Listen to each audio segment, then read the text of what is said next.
అయ్యా కొంతమంది నువ్వే శక్తి స్వరూపం అంటారు, కొంతమంది నువ్వు శివుడు అంటారు, కొంతమంది విష్ణు అంటారు, కొందరు పరబ్రహ్మం అంటారు, కొందరు స్థితికారుడు అంటారు, కొంతమంది నారాయణుడు అంటారు.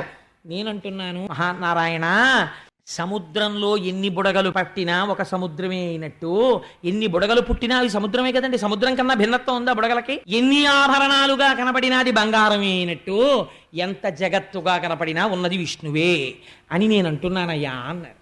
అంటే శ్రీ మహావిష్ణువు నవ్వారు.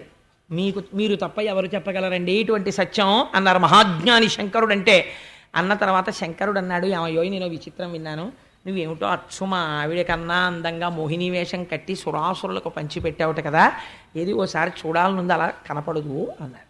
అంటే శ్రీమన్నారాయణుడు చాలా చిత్రమైన మాట అన్నారు. ఆయన అన్నారు, ఏమండోయ్ మనసులో ఏదైనా కోరుకుంటే తీర్చేసుకోవడం మంచిది, చాలా మంచి మాట అడిగారు, నన్ను అలా చూడాలనుకుంటున్నారు కదా, తప్పకుండా కనపడతాను లేండి, కానీ ఉండండి ఒక్క నిమిషం చూపిస్తాను, కంగారు పడకండి, అలా వెంటనే వచ్చేస్తే బాగుండదు కదా అన్నారు.